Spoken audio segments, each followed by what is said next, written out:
worked out really well. We're going to have it not on mute this time, so we'll see if that works any better. Questions before we hop into stuff today? There's a few housekeeping things. One is your reading is now posted. Take a look at that for this week. We won't have a journal on this reading because there's a homework assignment due. It's also posted. I bumped the due date for that homework assignment back to Friday instead of Wednesday on the syllabus.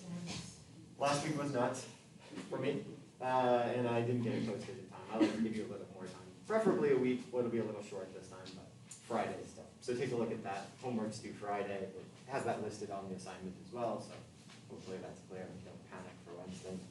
The homework is an observational assignment. It mirrors a lot of the things that we've been doing up to this point. It's a wrap up for that. So I provide a video clip for you to do, and you'll do a speaking analysis, you'll do a transcript for it, etc. For the transcript part, it says it in the instructions, but I want this to come across clearly. Don't do a transcript it's like a 4-minute clip. Don't do a transcript for the whole clip. There's like a 1 minute, 20-second section or something that I have specified in the instructions. The transcript is for that piece. That's in the instructions, but you heard it here a second time at least. That would be a lot of work. Transcripts are a lot of work. Also for the transcript, I want you to include, I have a list of things that you should include, like alignment and overlap and gapping and stuff like that, number your lines, etc. Some formatting things.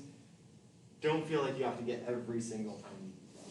Right? Again, there's a sliding bar on how detailed you need to be. So make sure you've got the stuff that I have listed. If you miss like one example of a gap somewhere, that's not a big deal. Make sure that you include some gaps. Does that make sense? It's kind of vague instructions, but hopefully that checks out. So for gaps, are you okay if we do the 1/1000 or whatever that yeah. is, or do you want us to?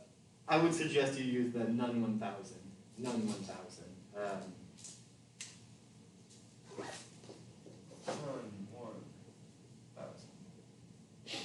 So if it's like right there, then it's just the period. If it's here, it's the 0.2. This was 0.5, I think. Thou was 0.7. And at the end was 1.0, not 0.1. So you can use that. Use that. If you really wanted to, you could break it down further with like a timer or a stopwatch, but this will work nicely. Good question. Other questions? Other questions? That wraps up our section on observation for your ethnography and different aspects of building our toolbox. So we're going to move on today. Today we're talking about, this week we're talking about African American English and race and language things. Your reading is geared towards that as well. We'll spend at least the next 2 days, if not the whole week on that. Then we'll move into other topics like gender and sexuality after that. So we're kind of we have the tools now, and now we're going to look at some of the content to analyze this stuff. Make sense? Sweet, let's do it. So like I said, today we're talking about African American English. There's a ton of different ways to talk about this and to reference this. So you'll see I use a ton of different ones in there. It's mostly because these slides are old. I'll primarily use AAE for African American English.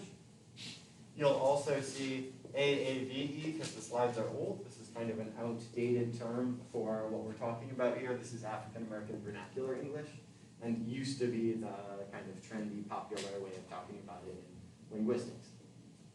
AAE is more. I don't use, I use other ones too. So AAL. It's another way, another acronym for this stuff. This is African American Language, and is actually also a very common and useful term for this as well. And Black English as well. I'll use occasionally as well. So like these three are generally fine. This one we use less, although I'm old and I still have some habits, so if I say that, it might happen. Other things that you've heard, right, are like Ebonics for this. That's like further down the scale of cool these days. Yeah, so we'll avoid those terms. Make sense? Lots of terms for the same thing. I'm sure there are more. There are like a million of these things, but that's some of the most popular ones and what we'll be using and what we won't be using. Another thing to realize, kind of a precursor before we start talking more about African American English, is that it's not a single thing, right? We're not just talking about African American English as though it were a monolithic whole that we could describe entirely and completely with a simple set of rules. That's not how this works. It's a loosely, there are through lines for African American English, a lot of similarities shared, but it shows variation just like you'd expect any other natural language or any other dialect or any other variety of English to show, right? It shows geographic variation, different places, it shows gender variation, it shows age differentiation, just change over time, you don't speak the same way as your parents, etc. All of those things. So we want to, although we are going to be talking about things like AAE, we want to see past that kind of illusion of it being a singular thing. Yeah. And acknowledge that when we can as well. So that's something. Cool. Why are we going to talk about African American English? There are a couple different reasons for this. One of the reasons is that it's something that you hear quite often, obviously, from people who speak this variety, and even often from people who are not members of the African American community, right? It makes its way into mainstream language through things like youth language or slang, etc. They become trendy and get picked up. And we want to be aware of this process of transfer from African American English to kind of trendy, mainstream white youth slang stuff. That's a process that happens, and we'll talk about that. That's an important process to keep in mind. That's one reason. The other reason we're talking about this is for social reasons, right? This is a sociolinguistics class, so it's going to be a heavy social component to this week's talks, discussion, lectures, etc., right? Because the thing here is that we've looked at a lot of variation so far. We've looked at what variation is and some examples of variation, the lexicality, etc. But the social dynamics for African American English are often significantly different from other varieties, right? They're particularly stigmatized. The dialect is particularly stigmatized, despite showing very normal levels of variation like any other variety or dialect. It's disproportionately stigmatized. And that's why we want to talk about it specifically as opposed to other varieties. Because that particular disproportionate stigmatization, is that a word? Matters, right? That has social consequences for people. And that's what we want to look at.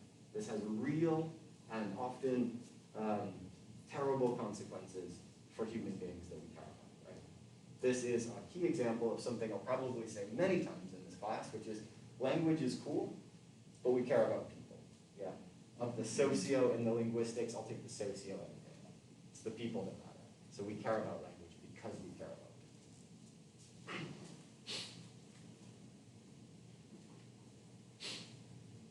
Yeah, and this helps us see, essentially what we want to tease apart in this is that seeing the normal levels of linguistic variation and the abnormal levels of prejudice and stigmatization, I'll get that word eventually, helps us to see that it's not about language. Does that make sense? The disproportionate nature of the prejudice helps us see it was never about language with African American English. It was always about race and racism, right? And breaking those barriers down to start talking about those things can be tough, but is necessary, right? Yeah, sorry, I'm like Monday morning, let's talk about racism. It's a little heavy for today, but we're gonna do it. I mean, it's fitting for Unlearn Week. Huh? It's fitting for Unlearn Week. Yeah, this is true. That is very true. Speaking of that, that's something we're going to be doing, right? We're going to talk about this idea, the reason for that disproportionate prejudice being essentially the sort of cultural indoctrination that has happened in the United States. Certainly, at least for my generation, and I'm not that old, probably for yours as well, there's this idea that African American English is somehow dysfunctional, bad English. Ungrammatical, that's often how it gets talked about. It also gets talked about as, at least for me again, broken English, or this idea that it's a collection of errors, that people are misspeaking, mispronouncing things. That's really prevalent in the American educational system. And that's really harmful for real people, right? And just incredibly inaccurate as well. It's both misguided, misfounded, and harmful.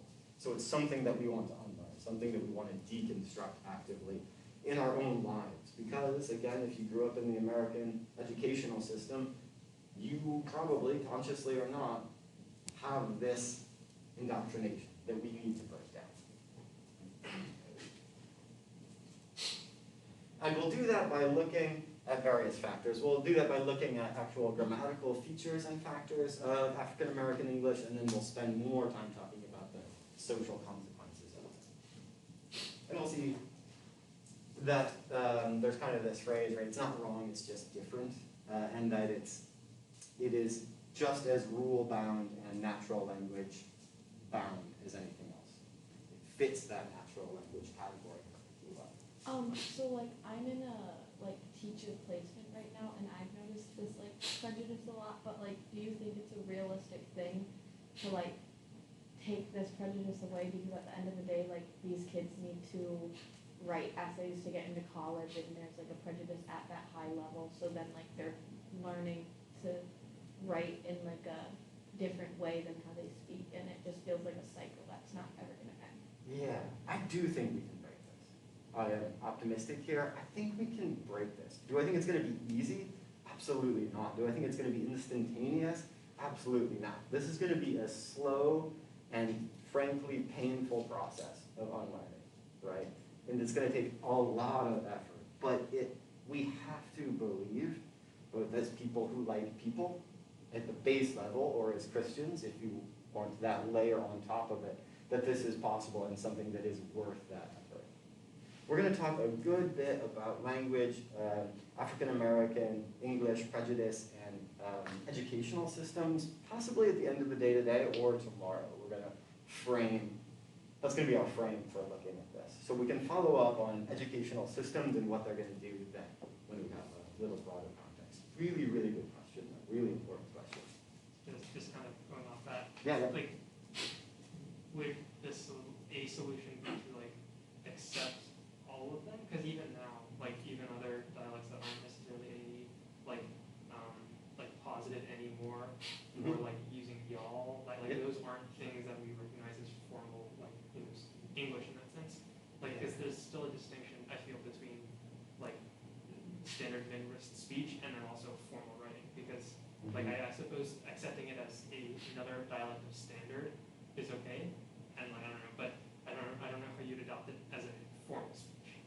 Yeah, so we can look at this. We can talk about this a little bit now, allude to some of the things we're going to go into more depth. We can think of solutions to this problem. We're going to outline the problem in more detail as well, as roughly having, let's say, two categories. I'm kind of making this up on the fly, so I reserve the right to change this. But you can think of it as category one is changing the sort of standards, right? So changing the systems and the belief structures of people in power, essentially, to make something like African American English or other dialectal variations accepted in other venues, right? On college entrance exams, etc. That's a thing, and that's a real thing. It's hard to imagine, but that's the reason it's hard to imagine is because we're so culturally indoctrinated in both African American English's quote-unquote brokenness and in this pedestal status of standard English educational system, right? There are these twin things that we can work to break down in our power structures to actually bring that about. That is actually possible. It's very possible and achievable. That's kind of one plan of attack. It's a little too violent for what I want to say. That's one plan of changing, right, what we want to change. A systemic change there. Another way of changing that is what we'll talk about today in terms of code switching, right? So code switching is this control of multiple varieties, right? So you switch back and forth between different varieties of language. This can be switching back and forth between two different languages. I switch from English to German. That's a switch in code, right? Code switching. But it can also be dialectal code switching. I switch from a more casual register with my friends to a more formal register. Or I switch from African American English to quote unquote standard English, right? That's also code switching. And so there's another plan of change here, which is encouraging this control of multiple varieties to increase people's resources to make changes in their own life. This is a more sort of a bottom-up approach in the sense that it works with individuals and having individuals have control of these multiple varieties instead of a more top-down systemic approach of having different dialects accepted. Does that make sense? The difference I'm drawing on there? Two different plans to make these changes. And so we can talk about those, think about those as we're going through the rest of the material today. And we'll talk about, I'm posing them as two different things. They're kind of not, right? The bottom up, let's teach people differently. Let's teach people this code switching tools so as to be practical in the meantime, right? The systemic change is the one that we want in a lot of ways. The individual changes are practical strategies that are more easily enabled to help in the meantime. I would say we can have a discussion about this. I'm not the world's expert on this kind of stuff. That's one way of framing it. The other thing I wanted to say is that bringing about that change of teaching code switching is itself a systemic change. So they're both systemic changes, but they come from different directions. That's a lot of stuff. Questions about that? Does that make sense? All right, cool. We'll be talking about this for the next week, so we have time to. I want to take a look at some of the actual grammatical variation that exists within African American English. That's what I want to do for this next little segment. We're not going to spend a ton of time on this. The goal of this is not to have you learn African American English differences, although that would be great too. The goal of this is to showcase that this variation is just like any other variation, to start breaking down that conception of a collection of errors, it's random, it's ungrammatical, get rid of all that crap, right? And to look at the principled structure nature of this language system, of this variety, like we would do with any other. Yeah, a nice sort of descriptional linguistic approach. That's the idea. So we can see differences here, like finna for this one, finna fall, and with the kind of mainstream English translation here, if you will, of this one's about to fall, it's approximate future marker, that's fairly straightforward. Or there's this completive aspect done, they didn't use them by now, or they have used them by now. Where you can have like fairly easy translations back and forth.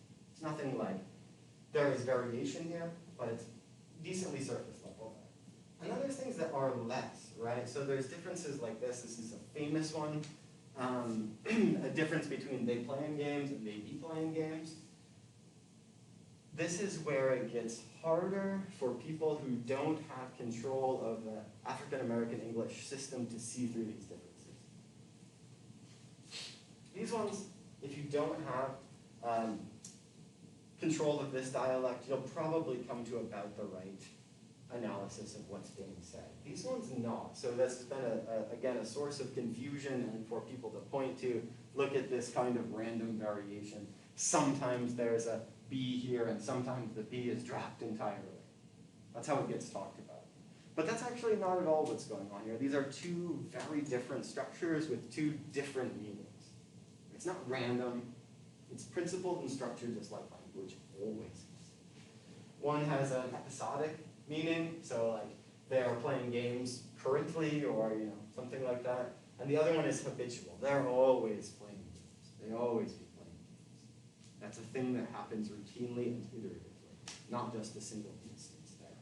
That's a habitual versus episodic meaning here. That's very principled, but again, kind of hard to see through. Oh, again, I have one more caveat, partway through. I don't have control of the dialect African American English. That's not in my variety. I'm also very white. So this is like kind of awkward to talk about. We'll just admit that, and we're going to talk about it anyway. That's a thing to say. Cool. Well, I'll look at a couple more remote Past been, this is another one, an area of confusion for people who don't speak this variety. I've been known him, knew him a long time ago. It's a tense thing. There's these that we're a little more familiar with, null plurals and possessive. Key players were there. Subject verb agreement's a little bit different. They was instead of they were in sort of modern.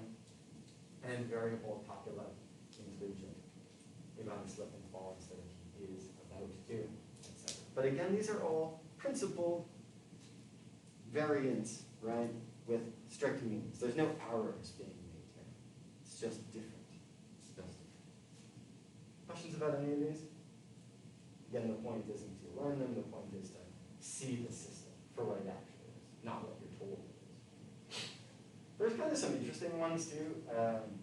There's a phonology one that's reduction in metaphysis. So there's this reduction from guessed with that final T to guess, or from ask to ax, where the K and the S essentially switch places. That's a phonological process that's fairly common actually, called metaphysis, where you take two things and you switch their positions in the word, take two sounds.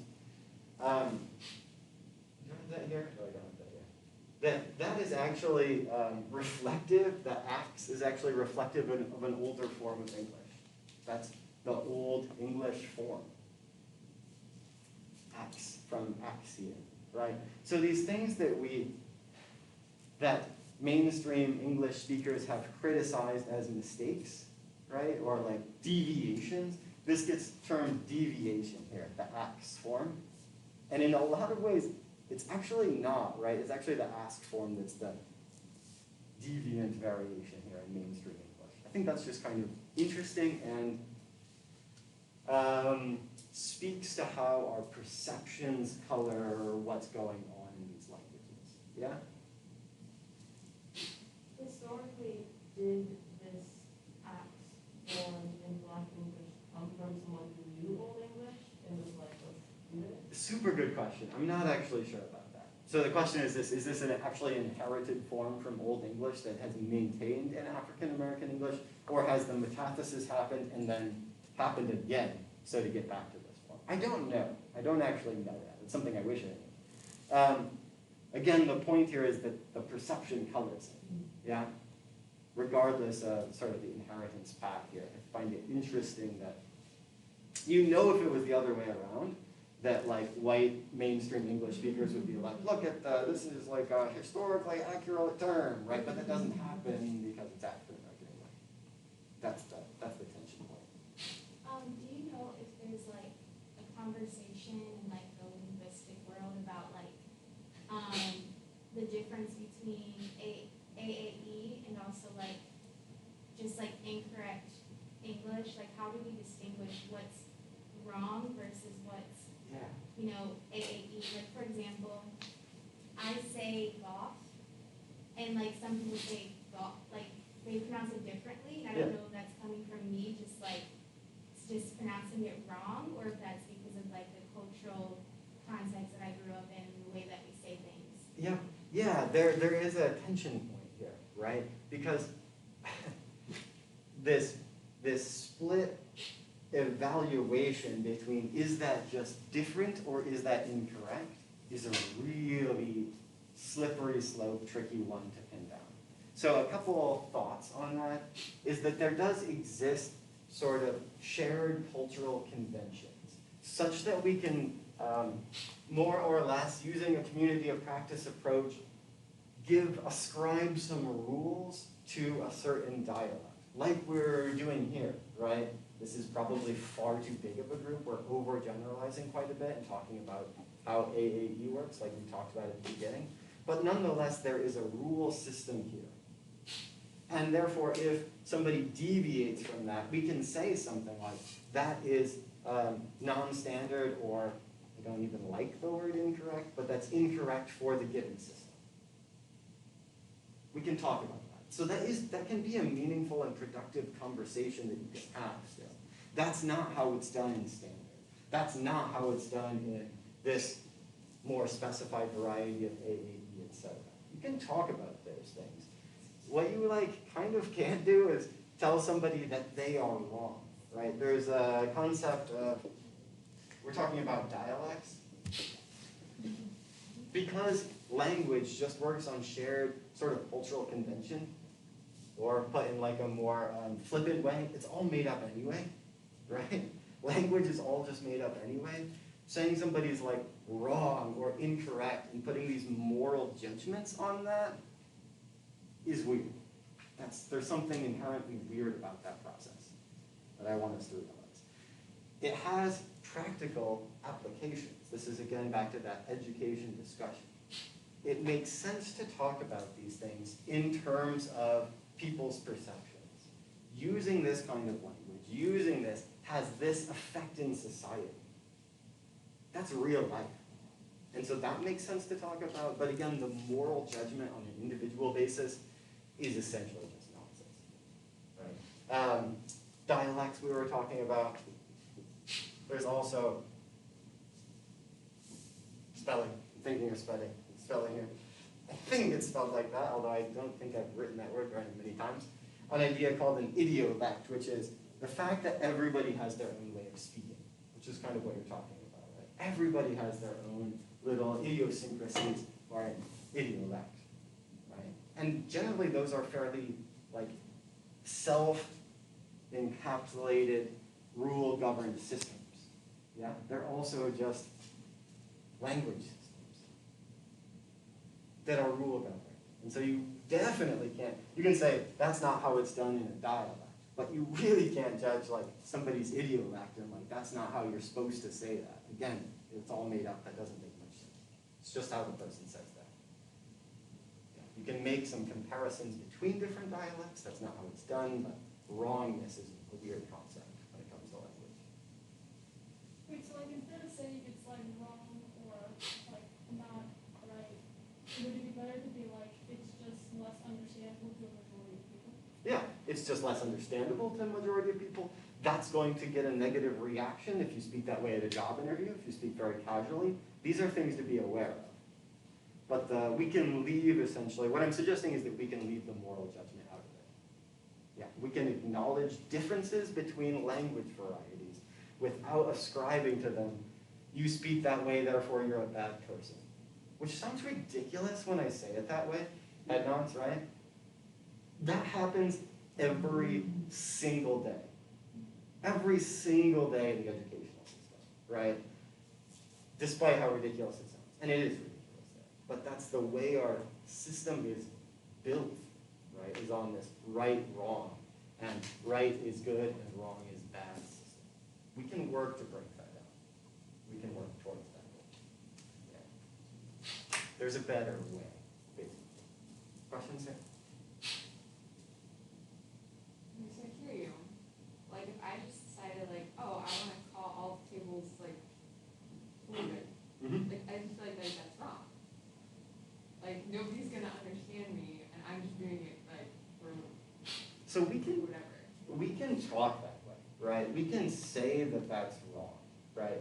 And for a large segment of the population, that's fairly fine, right? I get what you're saying there, but what you're actually saying, what I hope you're actually saying is that that's not how it's done amongst population X, whatever population you're talking about, and therefore you'll be difficult to understand. Is that kind of what you're saying? Yeah. It is wrong, or you can make it, it sometimes helps a little bit to specify that. That is not the way that it is done here. That's the wrong way to do it in this variety. That's fine. But what often that gets translated to, and again, where we hit that slippery slope is, what are the implications that you are wrong, right? The way that you're speaking is wrong. And in a systemic level, telling somebody the way that you're speaking is wrong, you got that wrong linguistically. The way you speak is wrong, the way your parents probably speak, if they speak the same way, is wrong, the way their parents probably speak is wrong. That has wide-ranging social implications for what we say. So we can say that, and I know absolutely what you mean. But the caution here is to be careful saying that. To be careful saying that. And can we say the same thing, reframed to have the same sort of practical implications of ease of communication, right? If that's the stated goal, without having all the social baggage of you're wrong and a bad person, you should feel bad about it. Can we divorce those concepts? Easy to do? Nope. Nope. Worth it to do? I want to suggest yes, you can make your own decisions as people and as educators, etc. No. I'm probably sounding very pushy and pushing this on you. A little bit of that's okay, but you can make your own decisions about this stuff. Awareness is also part of the goal.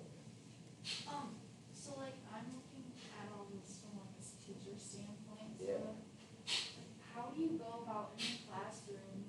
Like I'm just missing this next classroom. Like there aren't books that like are written in this dialect. Like Did you say there are? Or? there aren't. Like most books are written standard English, and then like how do you like teach like I don't know. I feel like in a sense when you don't teach that you're almost saying that it's wrong by not teaching it. Mm-hmm. Yes. But like, Yeah, that's a complicated issue. So a few things to break down is all the materials, everything they'll see is in this like pseudo-standard language, right? And so we can make some adjustments as educators to change that. There are actually good things that are written in other dialects, right? There is more literature than we're aware of that's written in non-standard. Whether that's just like quotes, like dialogue written non-standardly, that's pretty common, or entire works. That does exist, and if we want to seek that out, that's how we get more of that stuff. So we can make that. It's tough, we have to look, but we can do that. The other thing we can do, we're cheating into that educational topic from Wednesday, which is fine, is to find different ways of valuing people's dialect or idiom. Can we, as educators, find ways of giving that value? Because the valuation of standard is right and dialect is wrong translates to human worth in a way that we need to be aware of. We don't want that to be the case, but it is. So, that being the case, this connection being made between human value and linguistic value, what we can strive for as educators is putting more value on dialect. Not necessarily have to put less value on standard, just more on dialect. Things have been done in this vein in a couple different ways. One is, there's an example of write me a story. And write me the story in the way that you speak at home. Tell me a story, but tell it in your home language. The assignment to do this thing, explicitly to use your home language for an assignment, is value. Valuing their language, valuing their humanity. Right? That's a step. That's a thing we can do. And it's really cool and enriching to show people to take essentially dialects which have been bound to certain social segments. I can only speak this way at home. As soon as I go to school, I cannot speak this way anymore, or I'll be made fun of, I'll be berated, I'll be told I'm wrong. To take it out of that box and say, valuable here, valuable in the classroom. Huge difference, huge step up. Or another way is, can you, as speakers of whatever dialect you control, actively translate from the dialectal variant to the standard variant? That's a skill that is extremely valuable. It is, that's the code switching thing, right? That's an extremely valuable skill for somebody to hold. That extreme value in that skill depends on both, critically both, command of the dialect and the standard. That, valuing that process, values the dialect variant as well as the standard. In a way that just like cramming standard language down somebody's throat neglects it. Can you successfully navigate these social situations with varieties of language? Does that kind of answer some steps that some things we can think about? They're not answers, but they're thoughts. Okay, cool. I answered a bunch of questions, and I want to go back. Haley, was that also a reasonably satisfactory answer of the right versus wrong discussion? Yes, thank you. Yeah. Okay. Just recap. Other thoughts you had? Yeah. I think on an individual level, like as a teacher, you can affirm students like different dialects and different ways of speaking. But also, like I think for me, it'd be hard to kind of look at it from like an institutional level with like, you know, SATs, ACTs, or like just with AP subjects in your like paper or Yeah. giving an exam, or like just the way, like our standard textbooks too are written in standard English. So I think that code switching that you just mentioned is able to have a skill set to translate or like switch between dialect of their own culture versus standard dialect of classroom setting. Yeah, it's a super practical, like, enactable solution, right? That's a good, like, action strategy, is this valuing of code switching. Like, if we lived in a perfect world, we wouldn't need that necessarily, right? Because people would have full command of all these dialects, and they'd all be equally valued, and we would just live in this utopia. I'd have a textbook, and I'd have a little indicator, and I'd say, give this to me in Appalachian English, and it would just all change technologically, right? Every textbook would be that. That's not the world we live in. So there's like, we gotta keep, you know, actual feet on the ground to changes we can make as individuals here, and work towards a larger goal of doing what we can in the moment, so to speak. That's a really good one. Question, so I like just graded some like papers of students, and their like assignment was to write in like a formal style, and still like many of them wrote in like AAE or like even just their own dialect, and so Sure. like my teacher was explaining like how to grade them, and like I kind of have to follow her rules, you know, and it's just like if it's not understandable, mark them down. Yeah. And like, how do you like have an assignment that says specifically like write formally and then not devalue their language? Yeah, it's about patterns and systems. That assignment is absolutely perfectly fine assignment because it's skill building for a skill that has value for the individual. When that is all that exists, it says this is the only thing that matters in your way of speaking to us. And that's when you run into problems. You can still have those assignments. Two things though. One, that shouldn't be the only thing. We can work to incorporate and value other knowledge systems.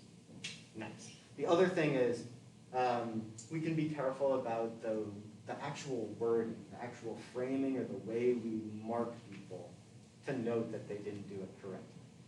You can still mark people down, but like a big red pen that just says, in one of my assignments, I wrote a paper for class, and my professor crossed off an entire section and just wrote, no, period. Right, like, it was, I know her extremely well, I laughed a lot over that, so it was fine, but that's like a prime example of just like, a framing, right? What she said was, redo the section, I understood that, but for other children, for people, that's not a good framing for this kind of thing, right? We can find other ways of talking about this. This is not how it's done in the formal variety, and we need to work on our code switching abilities from one to the other. We can do that. Yeah, we can reframe it in a way that's less devaluing than no, period. Yeah, absolutely. And yet you follow her rules now, but you won't forever, and then you can make your own rules, and that's where we can start to work. That gives us space. So yeah, you do got to follow the rules for now. But eventually you'll be in positions of power to make these sorts of changes in a higher capacity. You can always do something, but the real power structures exist, and we have to fit in them too. So assuming we can get to a point where A isn't like stigmatized and it's kind of become its own variation of accepted standardized English, is that like, would it ever be acceptable as someone who is not African American to speak in that, because it's like technically, you know, that, Yeah, that still feels like cultural appropriation. Ooh, yeah, that's a huge can of worms that we can open about access and about who has the rights to this system and about cultural appropriation. Those are all relevant. I'm going to dodge that for the moment, and we can come back to it, right? I want to come back to it, because that is really important. But I also want to get to it a little bit more in the last 10 minutes. That's way more than a 10-minute conversation. Yeah, we're remind me, like, at least Friday, if, you know, like, you can start Friday's class, like, let's talk about that. I don't think more about it too much. Other thoughts here? Discussion, right? Like, I have a bunch of stuff. It doesn't matter. This discussion is what I'm after anyway. Right? Okay, let's get through a little bit more then. There's other stuff, other things here. Another one that's kind of cool historically is this stress shift. So where modern English has police with a secondary stress on the second syllable there. AAB has police, and that actually mirrors kind of an older form of English as well. It's another one of those cool examples that gets reframed differently. Switching now to social meaning. There are interesting differences in how we perceive grammatical meanings. The social meanings we ascribe to different grammatical properties shifts greatly depending on what varieties we ourselves control, right? It's the view from somewhere. We'll always have a view from somewhere, and that our views from wherever are greatly colored by the varieties, the dialects we speak. That's the realization here. So they did some studies here. AAE speakers who hear an AAE speaker use a copula. That's what a copula is. Using that form, AAE speakers associate that style of speech with higher education and job satisfaction. That's a perception of that grammatical variation popularly used. African Americans who don't identify as speaking AAE identify that same popular use with greater reliability and politeness. Different, right? The perception shifts based on the dialect's control. This is over a large sample, right? Not every single person, but statistically. And amongst non-African Americans who don't control AAE, there's no effect in perception of popular use versus not. Big and interesting, and something to keep in mind when we talk about this. It's always a view from something. Our perceptions of language vary that way. We talked about code switching quite a bit, and we'll end on that as well. Right? The putting our pieces together of looking at linguistic variation, we looked at some variation amongst this class with their slides, with a US map, etc. And we talked about different indexical associations, different indexical values with ways of speaking. That y'all indexes southernness, but that it also indexes hospitality and lack of education and etc. All this indexical field, that concept, right? And so what we see in code switching, if linguistic variation changes what people index you with, right? It changes essentially how people see you if you use y'all or not, right? By changing then your linguistic forms, as in, this is the case in code switching, you legitimately change the way people see you. You change the perceptions people have of you. That is both really messed up and really important. Yeah? Ideally, people would just see you, for your merits, etc. But they see you through the sort of veil of language. And so if we can change that, we can change the perceptions. This is part of that third wave identity. I can pick and choose linguistic variants I want to build in my own identity. And we can do that through code switching, through making those code switching choices. We can switch up and change what identity we're presenting to the world. That's the power of it as well. It's the kind of messed up backdrop to it. I feel like judging people on their linguistic capabilities isn't necessarily a bad thing. It feels kind of like ableism, but as long as you can still recognize them as like value as a human, Yeah. like them putting in work to be particularly articulate or have certain rhythm in their speech, that should still be something that's appreciated over someone who doesn't put in the work to do that, right? Yeah, absolutely. You can value people's language. We don't want that to bleed through to differential valuation of people's sort of humanity in general. We want to keep it where it belongs, right? It is okay to value language, and should be, right? Language, proficiencies, multilingualism writ large should be celebrated as an achievement and a cool control of knowledge systems that it is, just like any other. But it shouldn't go much further than that. The unfortunate piece is when it goes further than that, when we make those kind of stigma, prejudice, associations. Yeah. And we need to be a little cognizant of our value systems there. Yeah, what are we valuing? Are we valuing control of Latin the same way we're valuing control of African American English? No, right? And there's different difficulties and stuff like that. Sure, allowed. But that's a place to be careful. And it shows, again, something about the way our society is structured and what we value, with historical reasons, right? Historical reasons that we might not want to perpetuate, and in fact, almost certainly don't. Okay, we're gonna stop here for the moment. When we come back, we're gonna watch like a couple videos about code switching, one serious, one less serious. This is the Key and Peele video. And we'll talk about it, right? We'll talk about what code switching looks like, what code switching is doing, etc.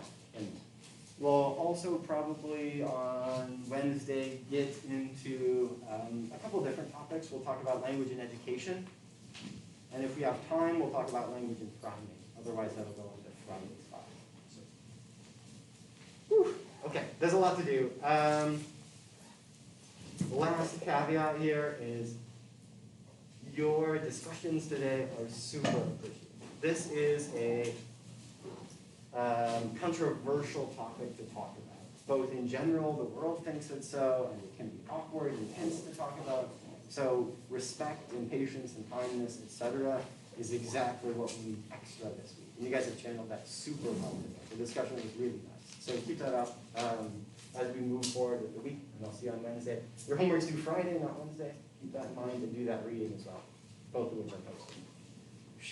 Okay, have a good one. We'll see you. We'll catch you back on Wednesday.